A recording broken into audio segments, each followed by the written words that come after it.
Last week, President Cyril Ramaphosa delivered what was one of his most important speeches on economic policy in the wake of the COVID-19 crisis. But many analysts felt that the president did not go far enough, and some of the proposals are quite unrealistic.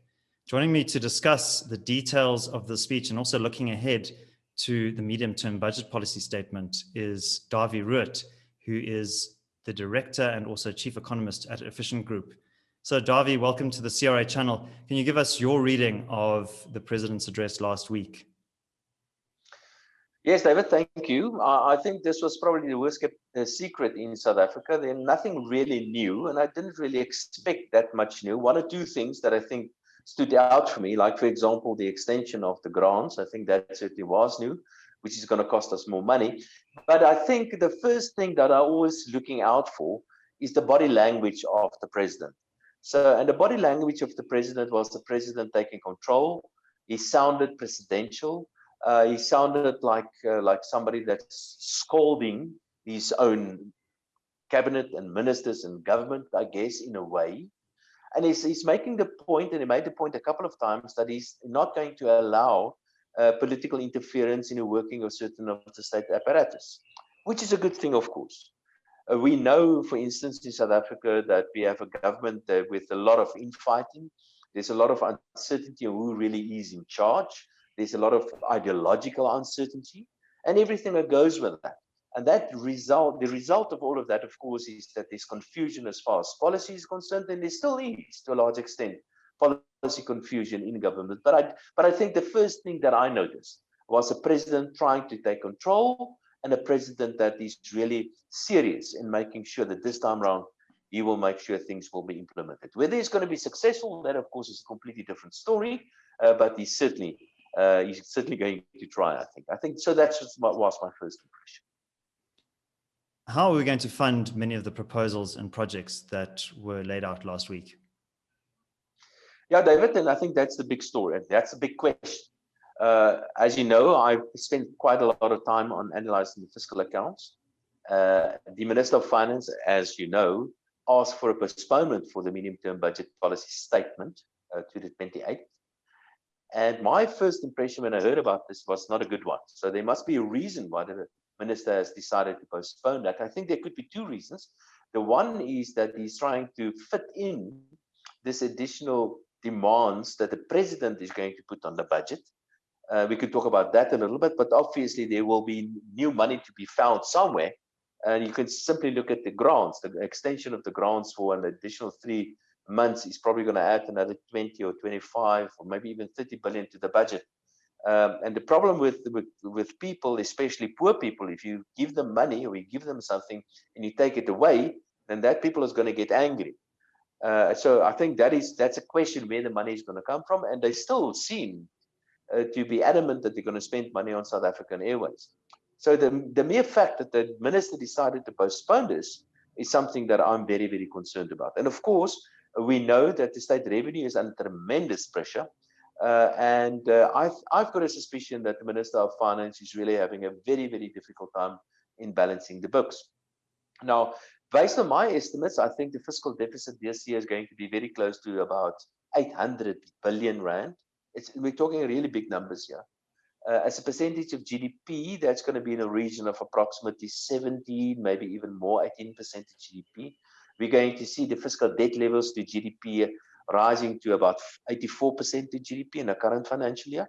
And the president did not really give us any answers on a couple of things. One is that what's going to happen to Eskom. He did mention that we're going to accelerate the breakup of Eskom into smaller pieces, but we need to get 250 billion rand from somewhere. He didn't say where the money is going to come from. He's simply leaving that to the Minister of Finance. And then there are rumors doing the round that there could be a number of new taxes. There are talks of the introduction of a so-called solidarity tax. There's nothing solidarity about it, but I guess the possibility of a so-called solidarity tax for 3 years. There's rumors going about the possible introduction of a so-called wealth tax and a couple of other taxes, but that's just simply not going to be enough.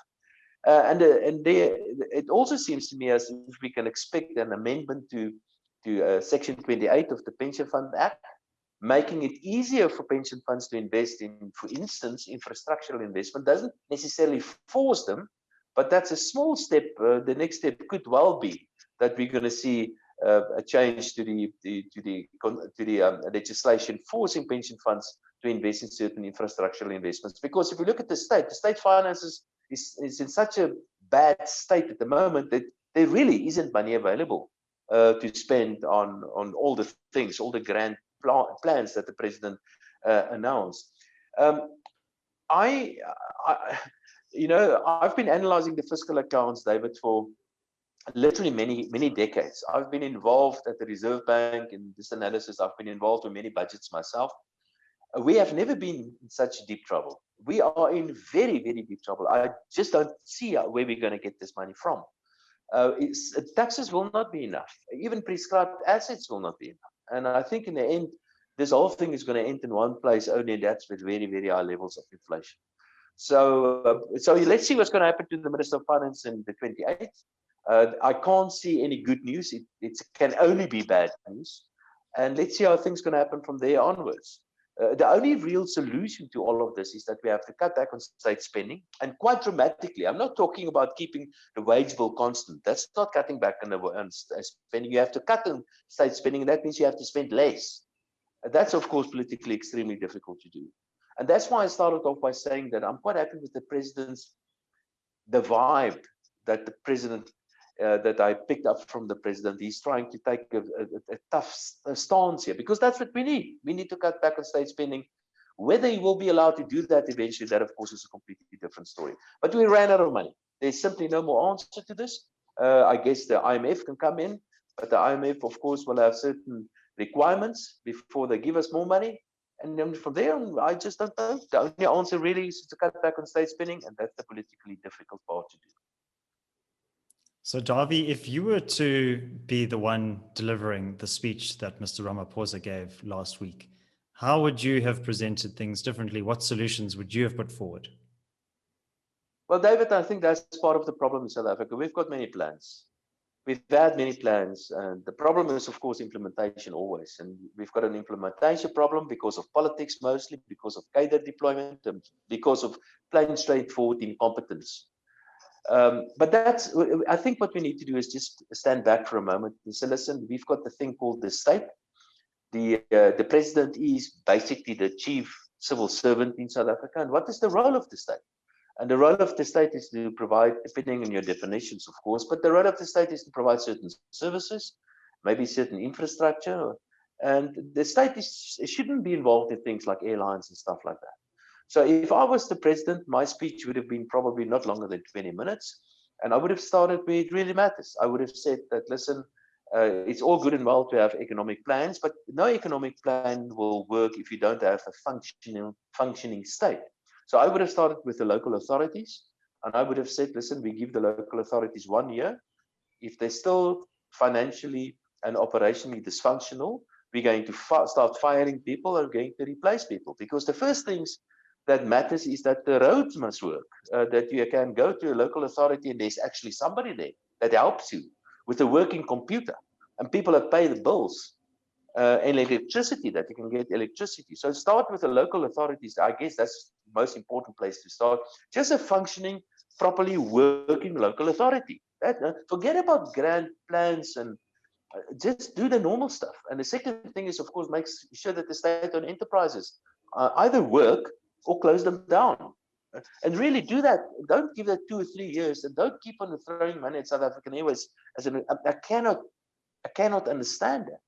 And the third thing is make sure that the national departments work properly. We've got the worst, or some of the worst education standards in the world. Just tell them, listen, from now on in 3 years' time, we will be at least in the middle kind of thing. We will sort of extend the school day until 3 o'clock in the afternoon, and we start school days on Saturdays as well, until we are at least on the average of the world standard. That's what we need to do. Forget about job creation programs. Forget about all these fancy things that the president is trying to do. You can't do that if you don't have a working local authority. And I think that's what the business plan should be. Just do the stuff that the state is supposed to be doing and do that well. And once you have a functioning state, then perhaps we can look at the economic recovery plans. I'm afraid that this billions and hundreds of billions of rands that are supposed to be spent in the economy over the next couple of years will come to naught. And it will come to naught because we've got a huge bottleneck, and it's called an incompetent state. Just get the state working, and from there on, everything will start getting better. Absolutely, Dawie. I think the state, in terms of its basic functions, needs to be operating more effectively, but also the state itself needs to get out of the way and let the market determine where growth and investment can go. Yeah, the reality is that the state is huge in South Africa. There's a huge amount of money going to the state at all sort of levels, and we just simply cannot afford it to waste all that money. And I can give you many examples. There are every month 21 million people receive an income from the state. 21 million people. There are 14 million people that are actually productive in the economy. Now that is just completely and totally unsustainable. And in the meantime, if you compare South Africa in terms of electricity prices, electricity availability, if you compare us with the quality of our education and health services, everything, it's bad. We've got an incompetent and a dysfunctional state. Fix that before we can even think of economic recovery plans. Well, Dawie, thank you very much for sharing your perspective with us. If you enjoyed this video, give it a like and subscribe to the channel. Also check out the link in the description below for our 30-day free trial. Until tomorrow at 7 a.m., take care.